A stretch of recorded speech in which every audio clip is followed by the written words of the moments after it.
Hello and welcome to National News Stream, where we bring you the latest news that matters, from breaking stories to in-depth reports, keeping you informed and connected to the truth. These are today's headlines. Official consecration of His Holiness Abuna Basilios. The Eritrean government releases an editorial.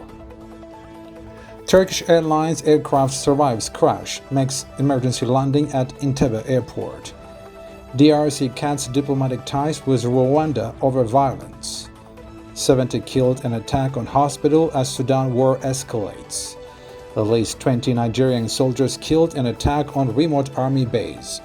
North Korea conducts strategic cruise missile tests. And South Korean president charged with insurrection over martial law attempt. News in brief. The Eritrean Orthodox Tewahedo Church celebrated the consecration and enthronement of His Holiness Abuna Basilios I as the sixth Patriarch early this morning, January 26, 2025. The ceremony took place at St. Mary Church in Asmara, enriched with centuries-old rituals and prayers. Distinguished guests include archbishops, international delegates from Oriental and Eastern Orthodox Churches, and representatives from Egypt, Russia, Greece, Armenia, Syria, and India. Messages of blessings were conveyed by the World Council of Churches, the All-African Conference of Churches, and the Fellowship of Christian Council and Churches in the Great Lake and Horn of Africa. President Isaias Afwerki, alongside government officials, diplomatic corps, and faithful followers, attended the 3-hour event in its entirety. Abuna Basilios was elected on December 9, 2024, in accordance with the Holy Synod norms. Prior to his election, he served as the administrator of the Patriarchate. Today marks a significant moment for the Eritrean Orthodox Tewahedo Church.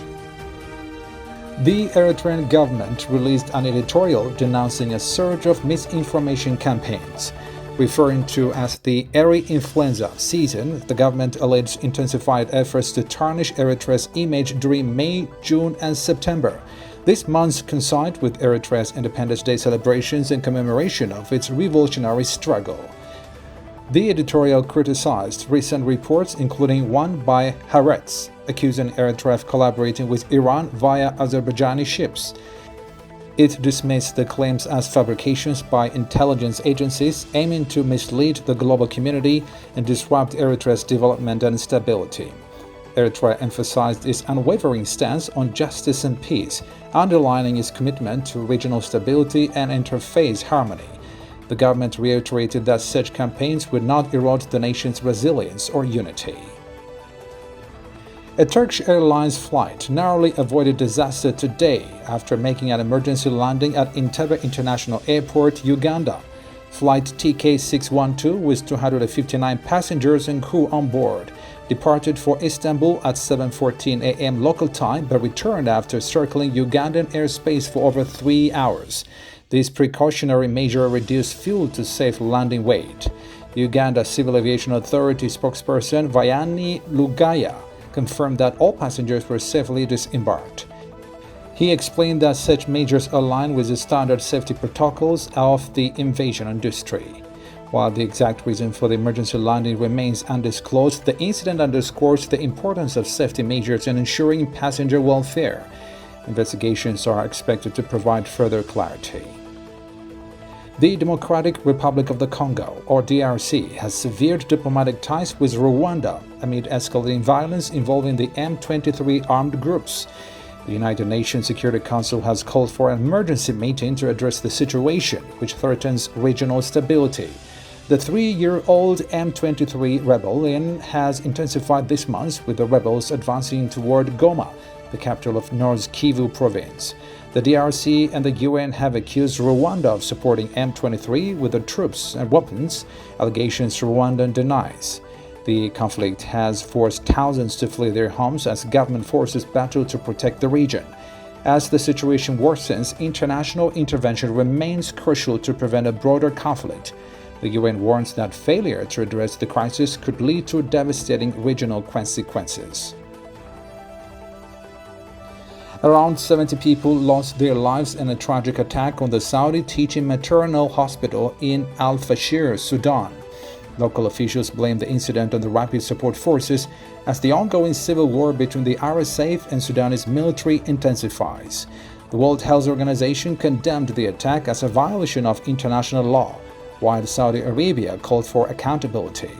The conflict has seen heavy fighting, including the recent seizure of an oil refinery by Sudanese forces north of Khartoum. In response, South Sudan has suspended access to social media platforms for 30 days to curb the spread of violent content. Efforts to prevent further escalation are urgently needed as the humanitarian crisis deepens. At least 20 Nigerian soldiers have been killed in a suspected attack by ISWAP fighters in northeastern Nigeria. The attack targeted an army base in the remote town of Malam Fatori in Borno State. According to reports, the assault began Friday and lasted more than 3 hours, catching the troops off guard. A surviving soldier revealed that the attackers arrived in gun trucks and unleashed a relentless gunfire, killing the commanding officer, a lieutenant colonel. Civilians in the area reported that the fighters burned buildings and forced many residents to flee. The ISWAP, an affiliate of ISIL, continues to operate in the region, displacing thousands and living a trial of devastation. North Korea has conducted a significant strategic cruise missile test today, with leader Kim Jong-un personally overseeing the operation. According to state media, the missile test involved underwater-to-surface cruise missiles that traveled 1,500 kilometers, successfully hitting their intended targets. The launch comes amid escalating tensions in the region as North Korea denounces military drills by the U.S. and South Korea. South Korea's Joint Chief of Staff confirmed the launch and stated they remain on high alert for further provocations. The test underscores North Korea's advancing missile technology and strategic military ambitions, adding to the growing geopolitical challenges in the region. In South Korea, impeached President Yoon Suk-yeol has been charged with insurrection following his attempt to declare martial law last December. This move has led to an unprecedented political crisis, as Yoon becomes the first sitting president in South Korean history to face criminal charges. The indictment comes after a court rejected extending Yoon's detention, forcing prosecutors to act. Yoon, along with senior military commanders, is accused of planning to impose military rule to suppress opposition amid political scandals. The dramatic attempt was blocked by parliament within hours, with soldiers seen entering the National Assembly in a tense standoff. Thousands of civilians protested, and Yoon was ultimately impeached by parliament.